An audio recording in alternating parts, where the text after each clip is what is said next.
Welcome to the Find Your Leadership Confidence podcast with Vicki Nedling. You are about to discover impactful lessons that help you grow as an individual, grow your confidence, and find the positive and good within you, so you powerfully and authentically become the best version of yourself. Be sure you visit our website at www.findyourleadershipconfidence.com. While you're there, subscribe to us via your favorite network. Now tune in, get ready, and enjoy the journey of emerging as a leader of exception in the 21st century. Welcome, everyone, to the Find Your Leadership Confidence podcast. I'm your host, Vicki Nedling, coming to you from Roswell, Georgia. The goal of this podcast is to bring topics and guests that will empower you to take your business or your life to the next level. Today, I'm very excited to have Gina Maier Vincent as my guest. And let me tell you just all about her because she has a great background. She is the Creatrix of Exquisitely Aligned, a transformation expert and podcaster. She's been called the breath of fresh air in stagnant and stifled world. Since 2003, she's been stretching high-achieving women's personal boundaries. Now she shares her three-step proven strategy, the one she discovered while advocating for her husband's finest future and that of her family while he lay fighting for his life. As a New Yorker by birth, she moves fast and does not sugarcoat things. Working one-on-one with clients, she speeds up their journey so that they do not waste any more time trying to figure it all out on their own. As a transformation expert, she believes when you express your finest self, you become exactly what you see missing in the world. So today our theme is exquisitely aligned, the finest you living life on your terms. Please join me in welcoming Gina Vincent. Hello, my dear. So excited to have you on. Thank you for having me. Recently, as I was on your podcast, and we got along so well, I couldn't wait to have you on my podcast. So I'm so excited that you were able to book sooner than later. Yes. And we always start with an easy question for you. What part of the country do you currently call home? For me, I call Coto de Caza, California home, Southern Orange County, for those of you who are not familiar with California. Orange County, the home of the best swap meet in the world. I love it. So why don't you share, I gave, some of your background, but why don't you share a bit of your story for our audience? What brought you to where you are today? So, and it's always fascinating to me, Vicki, because we're almost 14 years past that time where my husband was fighting for his life. But when I hear it in someone else's voice, it always brings tears back to my eyes. But the truth is, on the heels of adopting our daughter from Guatemala, our son was she was home for a little bit. Our son was in kindergarten. Our daughter was turning 2 when my husband was really fighting for his life and kidney failure that then became kidney and liver failure. And while he was laying in bed really fighting for his life, I was fighting the conformity of our local, at the time, North Carolina transplant hospital. And it was just so fascinating to me how broken that system was in my opinion, in that particular hospital, because everybody saw their job, his organ, as their own. And it was not like one human, it was his kidney is doing this, and it was just so, different than how I see someone their whole life ahead of them. And we were 10 years into our marriage at this point. And, on that day, on our wedding day, I took a vow, and I really took it seriously. I still do. I mean, there were days I could kill him, right? Because we just did differently. But at this point, I was like, no, we have to save his life.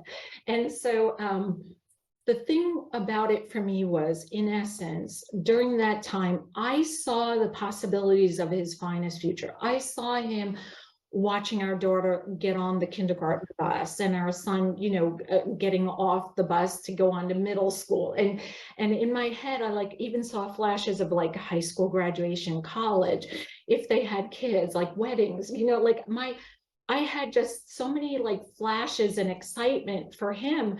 But as I saw him on the bed each and every day, I could see the light in his eyes dissipating, and the flame in his heart really going out. And it was shocking to me. And so what I found was I was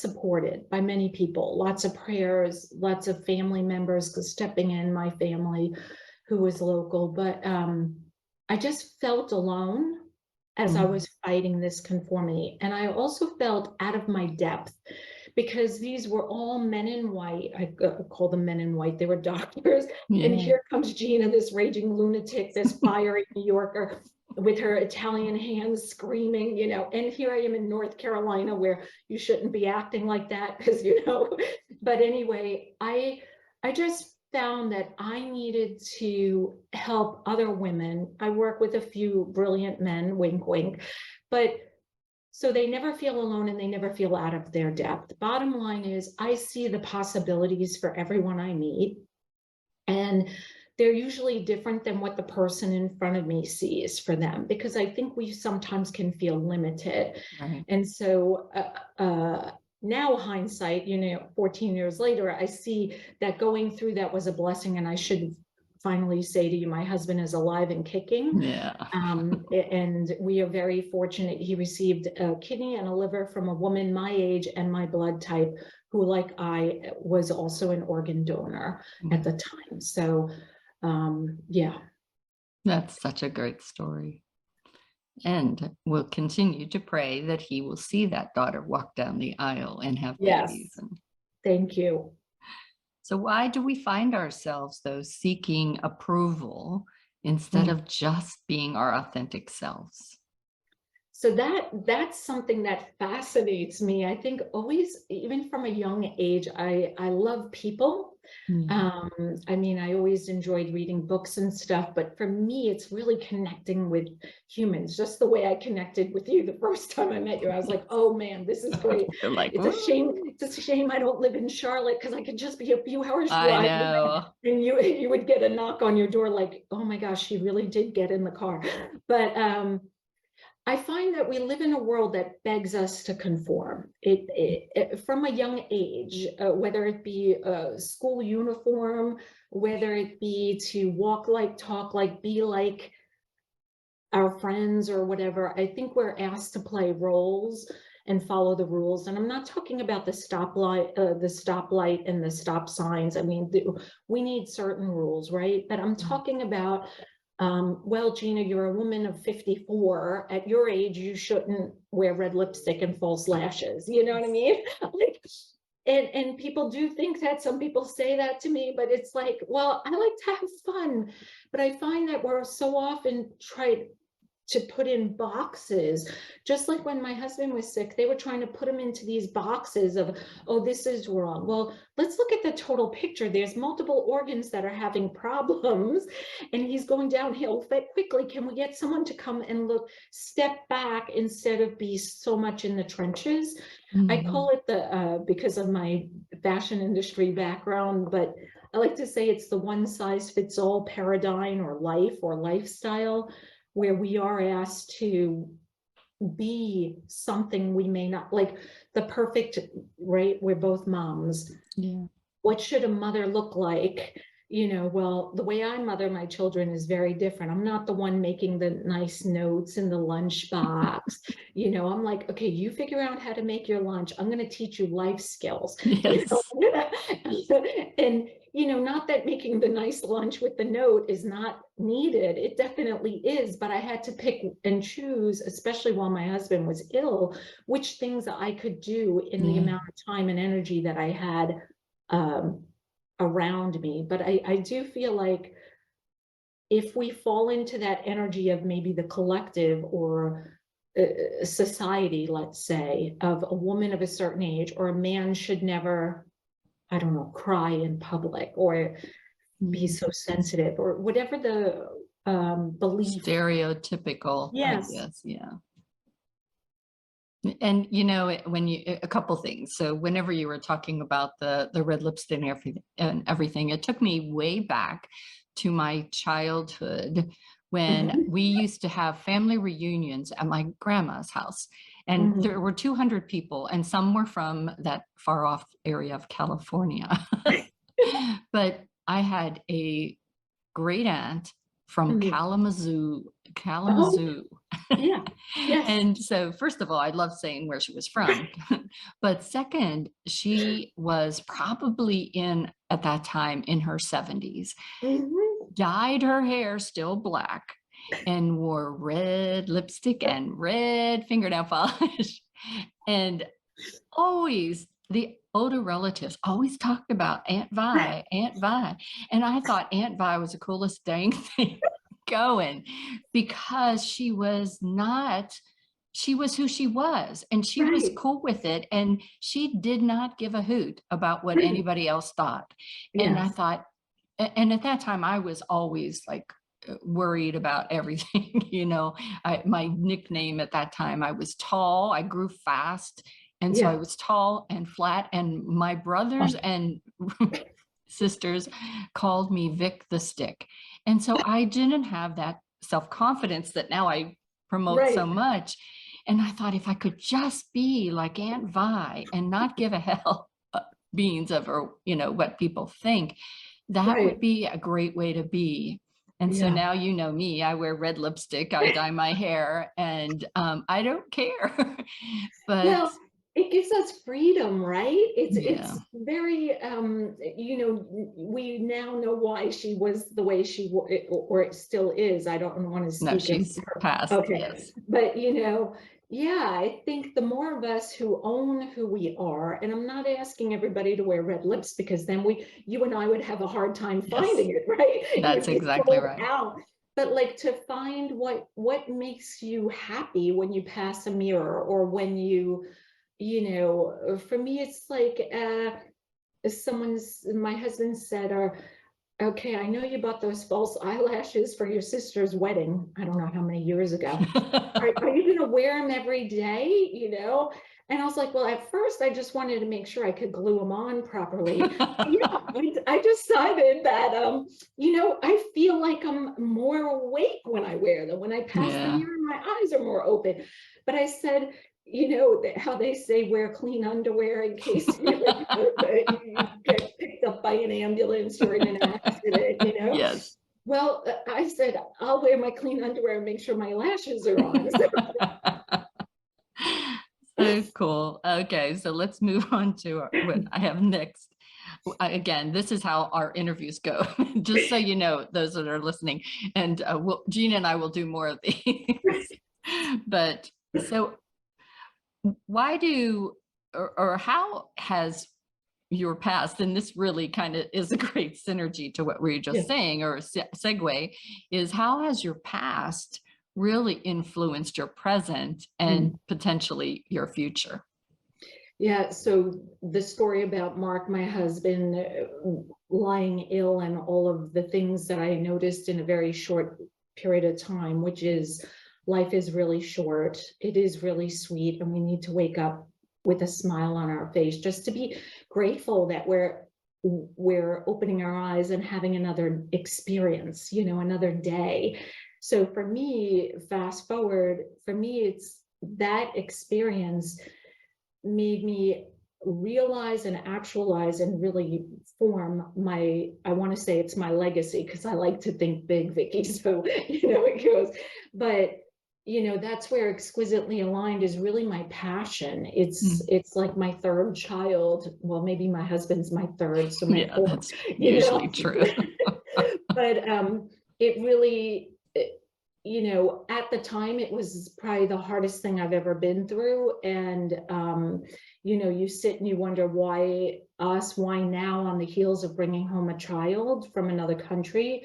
But I see now, like, my daughter's 17, my son's turning 21 next week, and they're just, I think, better people for it. They understand that, yes, there are going to be times that are uncomfortable, unknown, like what the future holds. But yeah, I would say it's very much shaped my present, and probably I hope it continues to shape my future. For sure. So I'd like for you to just talk to me about facing those challenging situations and coming out ahead.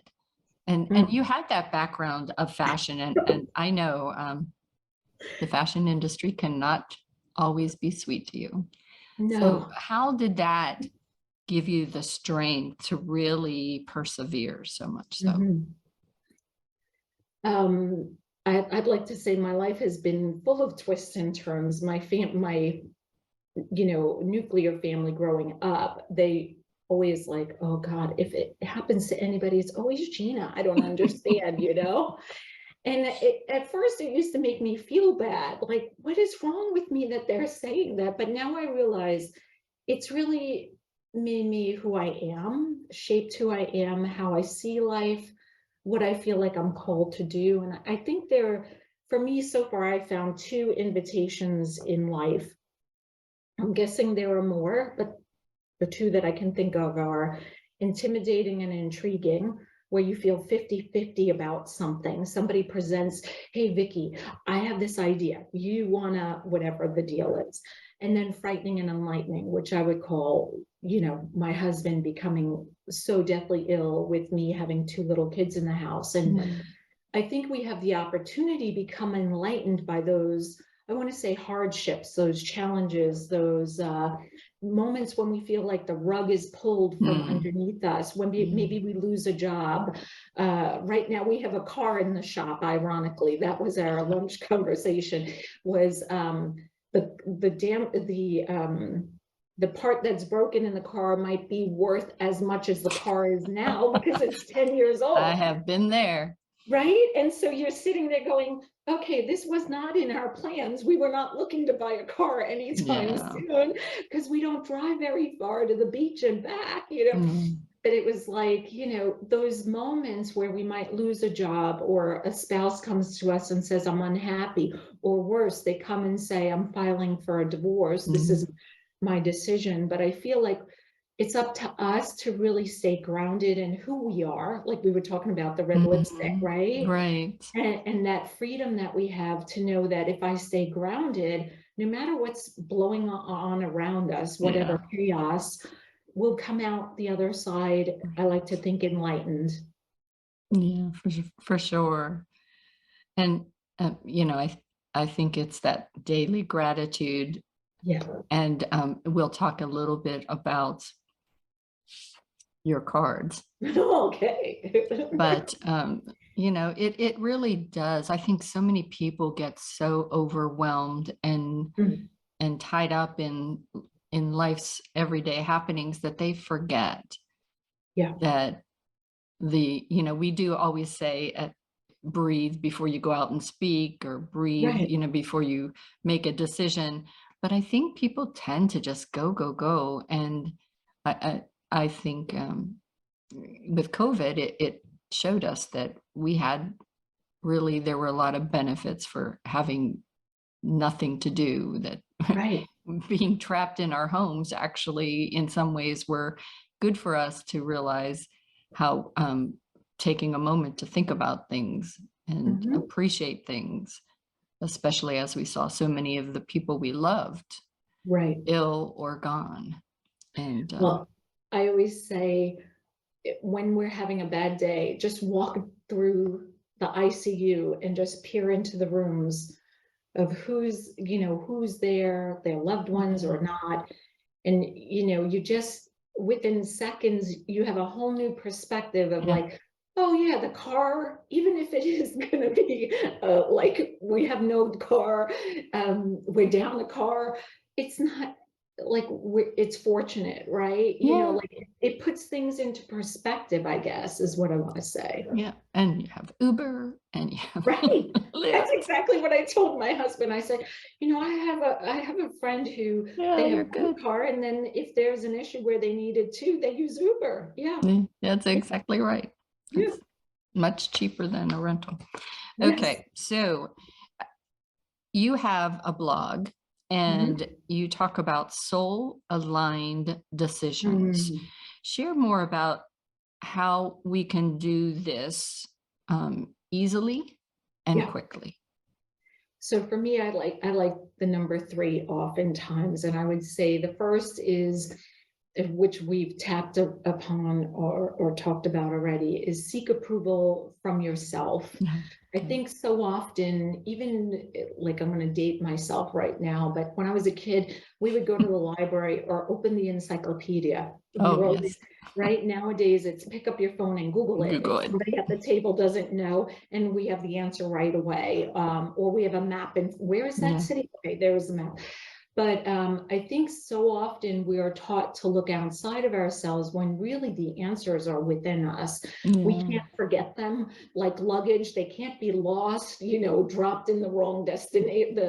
Your luggage ended up in a different city and you're here, at the beach without no bathing suit or towel. But it's so nice when we find that place that we know that the approval needs to come from within.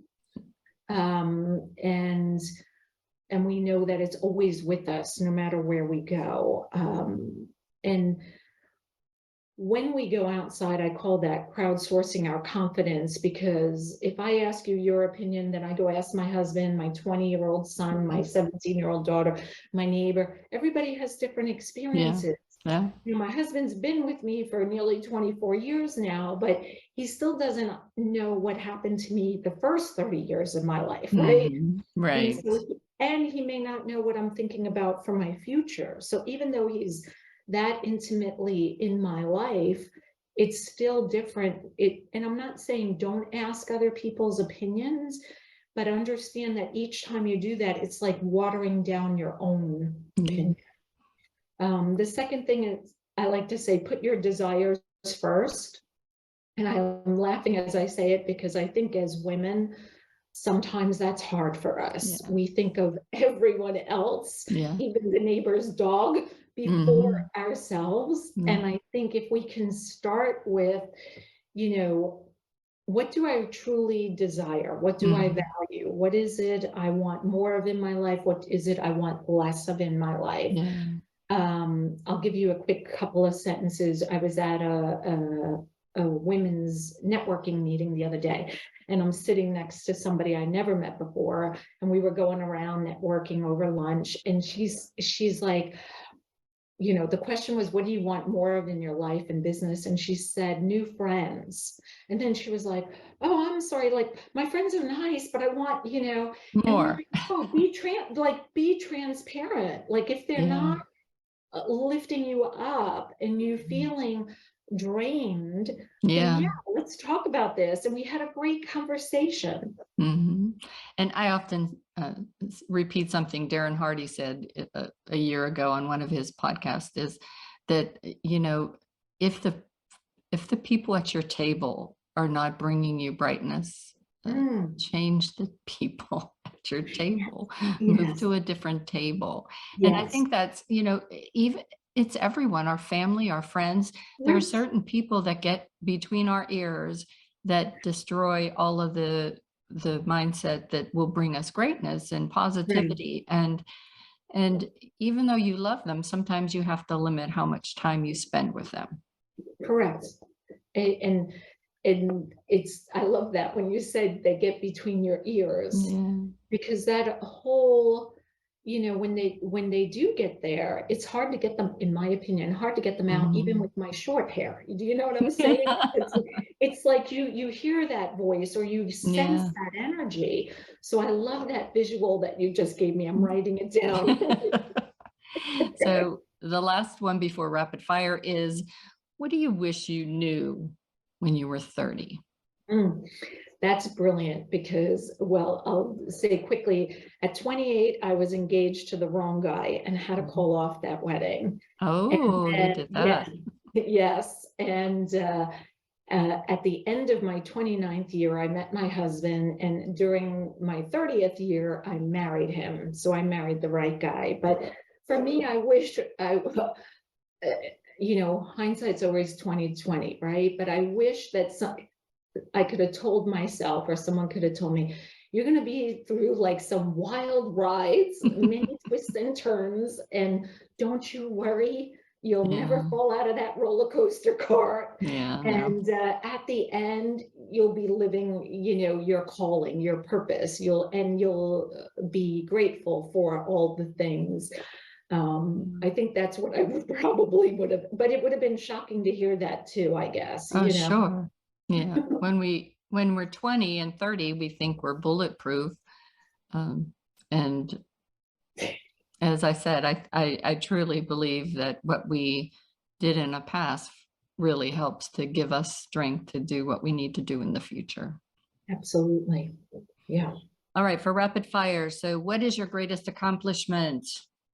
I would say giving birth to my son without medicine, and not needing drugs when we adopted our daughter, because that was a very long, wild ride, especially because it was international. That one's easy. Okay, I'm ready.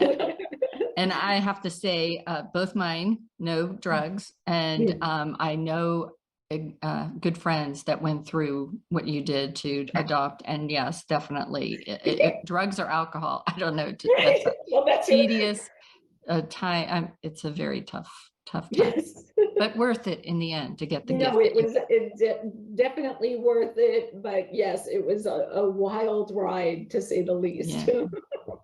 And who inspires you and why?